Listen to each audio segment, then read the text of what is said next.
Students, आज हम आवर्त सारणी से संबंधित महत्वपूर्ण बिंदुओं को स्टडी करेंगे। ठीक है, जिसमें आवर्त सारणी के महत्वपूर्ण बिंदुओं में पहला फर्स्ट बिंदु है, तुम बता सकते हो कि आवर्त सारणी में कुल तत्वों की संख्या कितनी है। आवर्त सारणी में कुल तत्व, अब आजकल कुल तत्व हो गए हैं 118 और ओल्ड व्यू के अनुसार पहले कितने माने गए थे। पहले माने गए थे 114 तत्व और अब कितने मानते हैं 118 तत्व। अब आपसे पूछे आवर्त सारणी के गैसीय तत्व की संख्या बता सकते हो तुम में से कोई। आवर्त सारणी के गैसीय तत्वों की संख्या, अरे बता सकते हो क्या गैसीय तत्व कितने हैं? बोलो। चलो एक दो जो गैस जानते हो उनके नाम बता दो।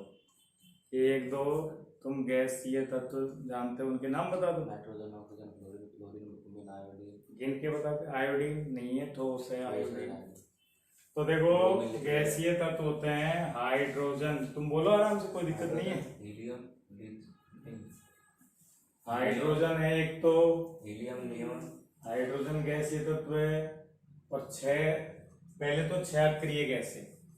अक्रिय गैसें कितनी है? 6। तो अक्रिय गैसें हो गई आपके गैसें बराबर 6, जिनमें कौन कौन सी है? Helium, neon, argon, krypton, xenon और रेडॉन। 6 तो ये हो गई।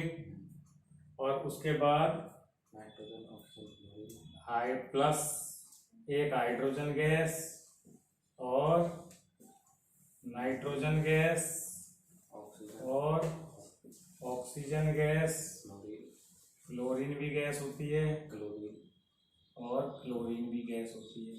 ये कितनी हो गई? 5। तो टोटल कितनी हो गई? 11। टोटल गैसीय तत्व होते हैं 11। तो अब ये पूछे कि आवर्त सारणी में टोटल गैसीय तत्वों की संख्या कितनी है, तो आपको बतानी है 11। उसके बाद अगर आपसे पूछे आवर्त सारणी में द्रव तत्व कितने हैं, तो आवर्त सारणी में के द्रव तत्व हो गए कितने? कौन कौन से तत्व द्रव अवस्था में देखते हैं? ब्रोमीन है, एक तो सीजियम होता है, एक फ्रांसियम होता है और एक मरकरी होता है और एक गैलियम होता है। ठीक है, और एक ब्रोमीन होता है और एक इक्का मरकरी होता है जो मरकरी के नीचे आता है ना, Hg के नीचे वाला, जिसका नाम होगा एका मरकरी। एका Hg, क्योंकि वो एका Hg इस आधार पे कह रहा हूं कि आपको पता होना चाहिए मेंडलिफ ने कुछ तत्वों के लिए अपनी सारणी में रिक्त स्थान रखे। कौन कौन से के लिए? एक तो गैलियम के लिए जिसका नाम दिया था इक्का एल्यूमिनियम, सिलिकॉन एका सिलिकॉन जर्मेनियम। ऐसे ही जो Hg के नीचे आएगा उसका नाम क्या हुआ? इक्का Hg, वो भी द्रव ही होगा। ठीक है, तो बाकी ठोस तत्व कितने? आवर्त सारणी के सॉलिड एलिमेंट। अगला बिंदु हो गया आवर्त सारणी के सॉलिड एलिमेंट्स की संख्या कितनी होगी? तो इनको माइनस कर दो 118 से। 118 माइनस 11 तो गैस और 6 ये, तो 118 माइनस 17 यानी 101 तत्व क्या है? सॉलिड फॉर्म में होते हैं। तो कभी कभी पूछ लेते हैं ज़्यादा नहीं आते। खैर ये एक एलिमेंट्री 9th क्लास की नॉलेज थी कि 9th क्लास के स्टैंडर्ड के बच्चे को आनी चाहिए ये बात, क्योंकि कहाँ से शुरू हो जाती है आवर सारणी, 9th क्लास से शुरू हो जाती है। अच्छा, 101 में से कितने तत्वों के तो नाम है, तो लास्ट जो 104वां तत्व है उसका नाम है मेंडेलियम। क्या नाम है? मेंडेलियम। तो मेंडेलियम मेंडलिव ने खोजा था, इसलिए उसका नाम क्या है? मेंडेलियम। उसके बाद के जो तत्व है तो विभिन्न विभिन्न वैज्ञानिक, जैसे मान लो रमेश ही खोल दे तो उसका नाम रमेशियम, सुरेश खोल दे सुरेशियम, तो ऐसे नाम आने लग जाएंगे। फिर एक ही वैज्ञानिक 2 तत्वों की भी तो खोज कर सकता है, तो ये फिर समस्या होने लगी क्या कि भाई ये तो फेमस हो गए थे, lithium, beryllium, boron, carbon, nitrogen, ये तो फेमस होने लगे, तो इनके नाम अगर आज हम चेंज करें तो हजम ही नहीं होंगे, क्योंकि जो नाम फेमस, अब जयपुर का नाम अगर हम चेंज करें कि भाई आज से जयपुर को कोई जयपुर नहीं कहेगा, जयपुर का नाम हम चेंज करके रख देते हैं इंडोनेशिया, ठीक है, तो तुम्हारे हजम हो जाएगा क्या? क्योंकि कितने लोगों को तुम कहोगे, जागरूक करोगे कि जयपुर मत बोले, जयपुर मत बोले, इंडोनेशिया बोल, तो लोगों के समझ में नहीं आएगा। तो इसलिए जो तत्व पहले से फेमस हो गए ना, उनके नाम तो जो है वो है, लेकिन उसके बाद अब ये किस आधार पे है? कोई स्रोत के आधार पर है, कोई किसी को श्रद्धा दे रहा है उसके आधार पर है, तो ऐसे नाम है। लेकिन अब नियम बन गया है, और वो नियम क्या है कि 100 से अधिक जिनका परमाणु क्रमांक है उनके नाम अब IUPAC निर्धारित करेगी। तो अगला हेडिंग हो जाता है हमारा 100 से अधिक परमाणु क्रमांक वाले तत्वों के IUPAC नाम। ऐसे चल रहा है क्या? अगला हेडिंग है हमारा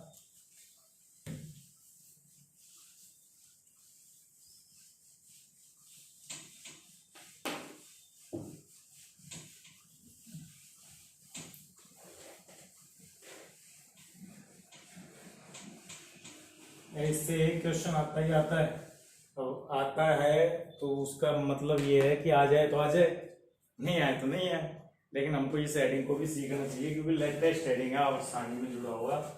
100 से अधिक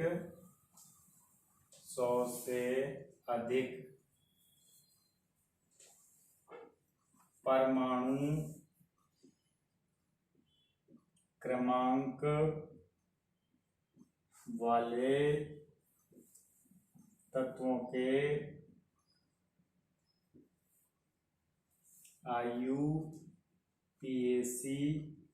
नेम।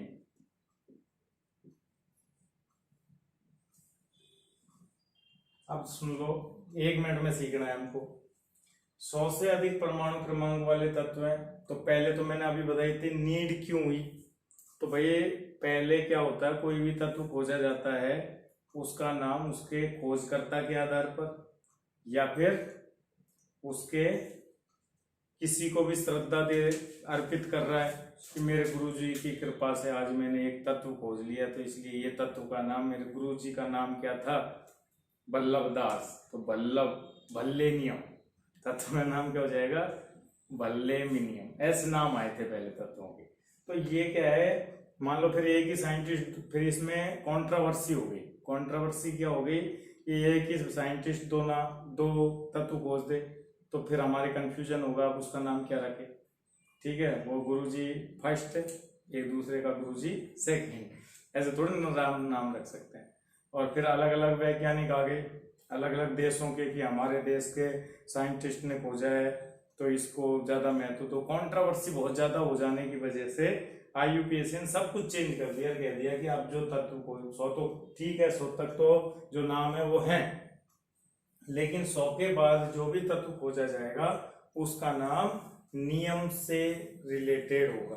अब नियम के लिए पहले आपको नियम सीखने पड़ेंगे कि 100 से अधिक वाला जो अंक है वो 3 अंकों से मिलकर बना है। परमाणु क्रमांक 100 से अधिक 3 अंकों से मिलकर बना है, 1, 2 और 3, ठीक है। तो उसमें आपको पहले 0 से 1 अंक के नाम आने चाहिए। तो IUPAC पहले रूल लिख लो, और रूल 1 में लिखो IUPAC के द्वारा 0 से 9 अंक को निम्न नाम दिए गए हैं।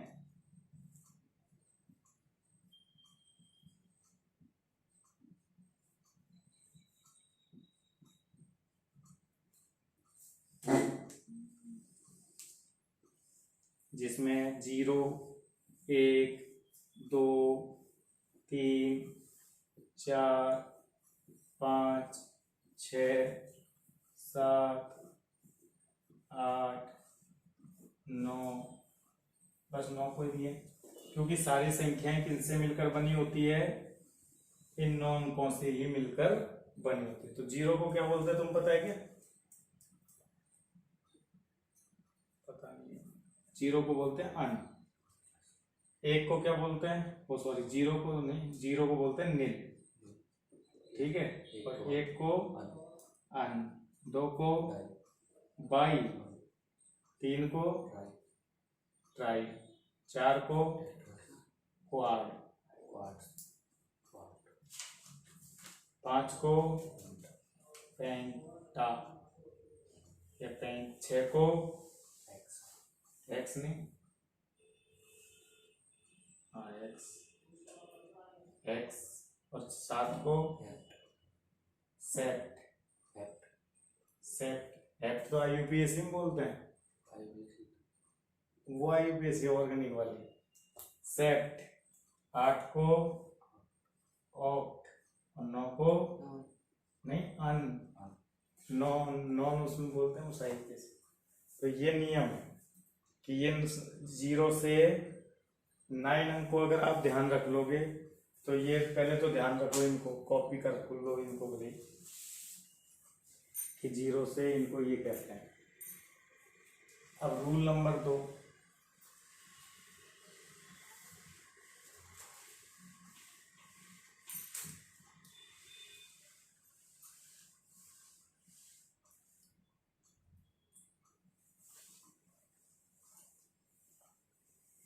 Rule number 2।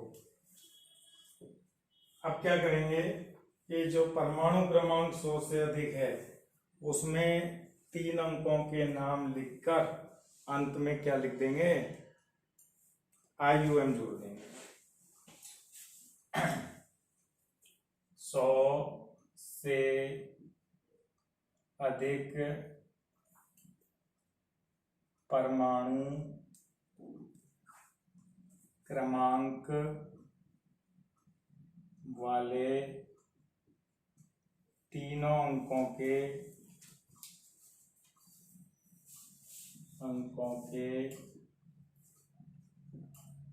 IUPAC द्वारा लिखे दिए नाम लिखकर अंत में अनुलग्न IUM जोड़ दिया जाता है। फॉर एग्जाम्पल, अब तुम मुझे ये नाम दे के सिखाओगे। जैसे एक एग्जाम्पल मैं दे देता हूँ। एग्जाम्पल बताओ किसका नाम लिखूं? तुम कोई भी नंबर बोलो, किसका नाम लिखूं? 105 का लिख दे। तो 105 का देखो क्या नाम, ये 115 का लिख दो। 115 का कितने अंक दिख रहे हैं तुमको? 1, 1, 5। क्या नाम होगा? अनपेंटियम। और फिर 5 को बोलते हैं पेंट, और पीछे क्या जोड़ेंगे? IUM। नाम क्या हुआ?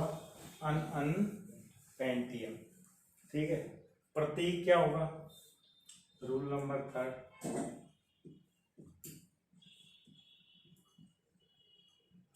तत्व का प्रतीक लिखने के लिए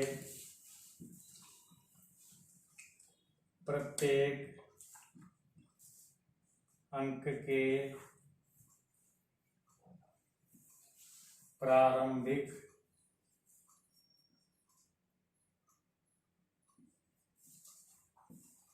अंक को उठाते हैं तथा 3 अंकों का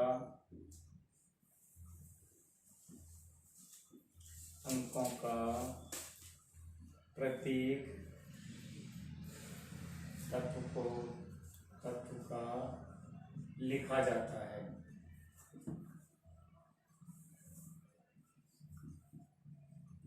तो 115 का प्रतीक लिखना जरा। UUP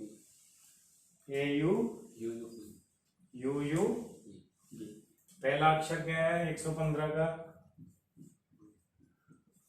अन, तो यू, तो दूसरा अन तो यू, और तीसरा पी। ठीक है, तो ऐसे आप कोई भी परमाणु क्रमांक है उसका अब क्या लिख सकते हो? नाम। तो अब मैं क्रॉस चेक कर लेता हूँ। क्वेश्चन UUE कौन से का प्रतीक है? नाम दो और प्रतीक लिखो। 119। तो क्या हो गया ये? 1 U यानी 1, U यानी 1 और E यूनियम। नाम क्या होगा? अन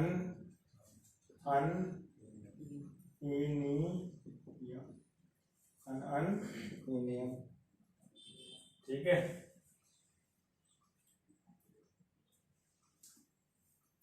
ये कौन सा है?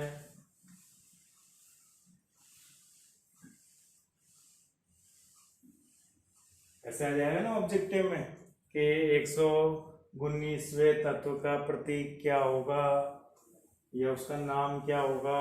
167। ये कौन सा है? 167। 67। अरे अन मतलब 1, नील मतलब 0 और सेप्टम मतलब 7, तो 107 ही तो हुआ।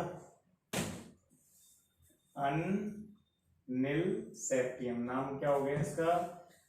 नेम हो गया अन नील सेप्टियम।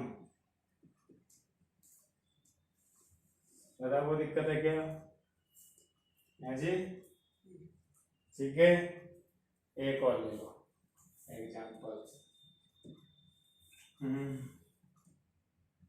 110 का नाम लिखो पहले तो, और फिर उसका प्रतीक लिखो, सिंबल।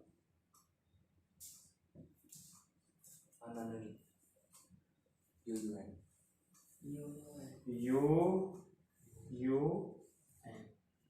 ना अनिलियम। पीछे IUM भी तो लगाएंगे। अनिलियम। ठीक है, तो ये आवर्त सारणी का हमने तत्वों का वर्गीकरण भी सीख लिया और तत्वों के नाम भी सीख लिए। अब आधुनिक आवर्त सारणी में भी कुछ बुराइयां हैं, दोष। क्या है वो? निम्न क्वेश्चन लिखो। निम्नलिखित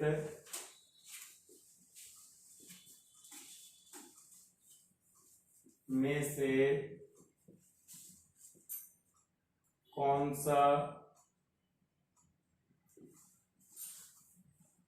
दोष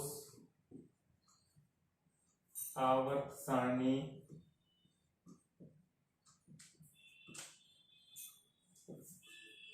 के आधुनिक स्वरूप में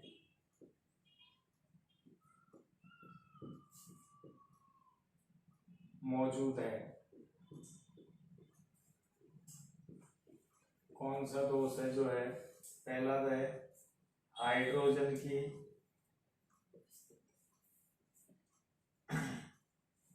स्थिति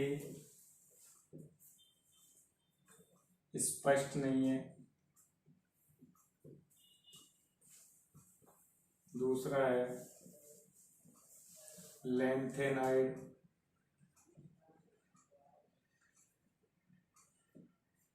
तथा एक्टिनाइड का को उचित स्थान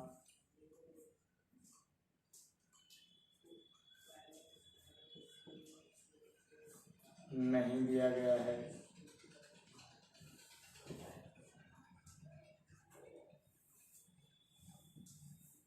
कुछ तत्वों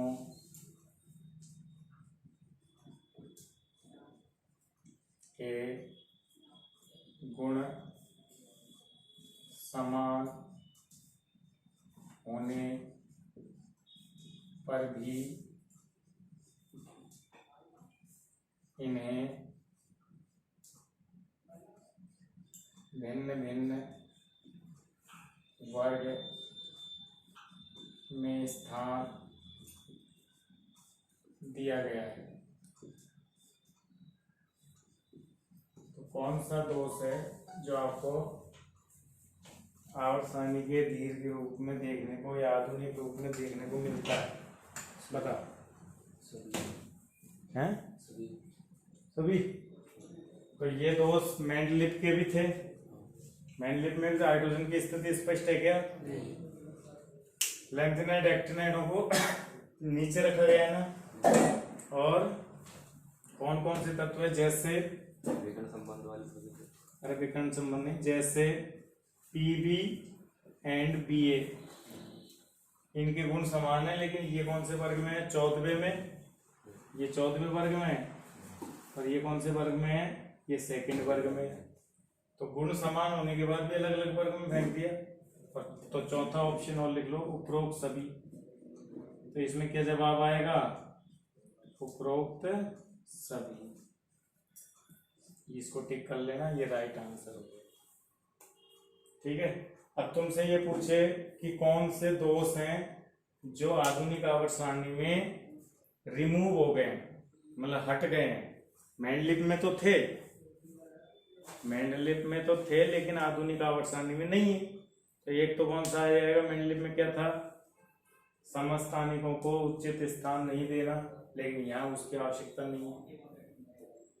फेरस वो था ना, फेकोनी, मतलब आयरन कोबाल्ट। अरे नहीं, वो एक था, मैंने थापा ताई कोनी आरी के पढ़ाया होगा ट्रिक के अंदर।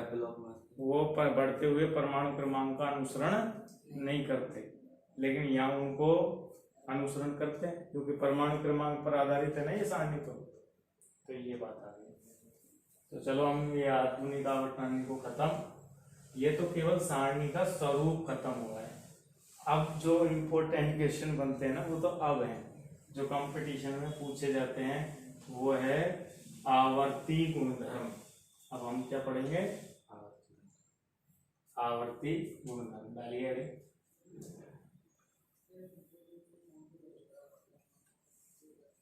आवर्ती गुणधर्म। पीरियोडिसिटी,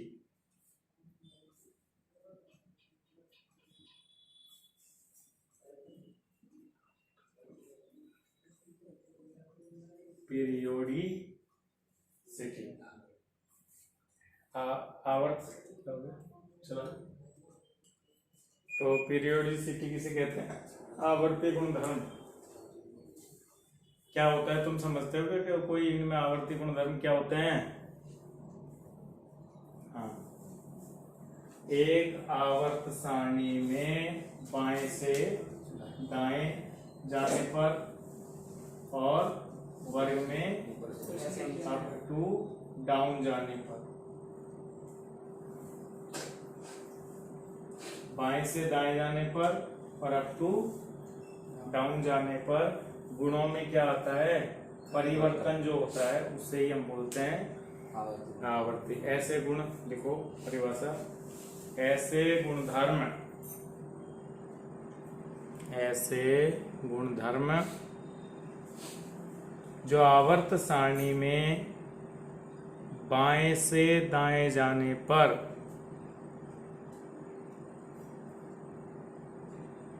तथा वर्ग में ऊपर से नीचे जाने पर, वर्ग में ऊपर से नीचे जाने पर क्रमिक रूप से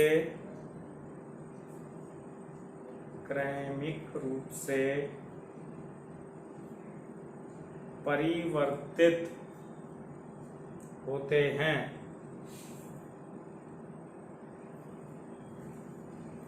आवर्ती गुण कहलाते हैं।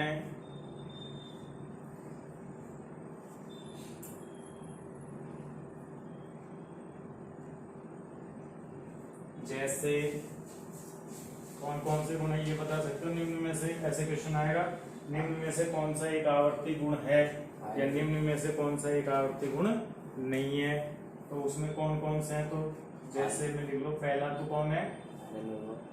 परमाणु त्रिज्या, परमाणविक आकार, आकार भी बोल सकता हूँ, आकार या त्रिज्या भी बोल सकता हूँ। दूसरा आयनन ऊर्जा, तीसरा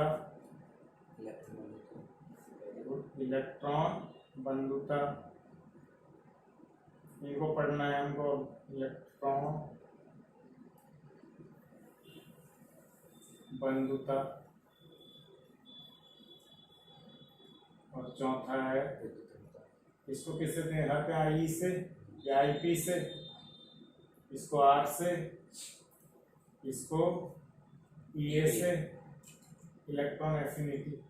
और एक होती है विद्युत ऋणता, इसको EN से। वैसे तो मुख्य इम्पोर्टेंट तो ये चार ही हैं, लेकिन इसके बाद गलनांक, क्वथनांक, घनत्व भी है। गलनांक, क्वथनांक और घनत्व। और अगर देखो तो संयोजकता भी पढ़नी चाहिए, क्योंकि ये भी बदलती है। वो नहीं है, वो तो अलग गुण, जो आवर्त सारणी में मूव करने पर बदलती है। जालक ऊर्जा नहीं कहाँ बदलती है? ठीक, बदलती तो है, लेकिन वर्ग में चेंज होती है, वो थोड़ी बहुत चेंज होती है, वो कहीं कहीं फिर कई तत्वों की नहीं है। ये ऐसे गुण है जो हर एक तत्व के लिए परिवर्तित होते हैं। ठीक है, ये बंद कर रहे हैं।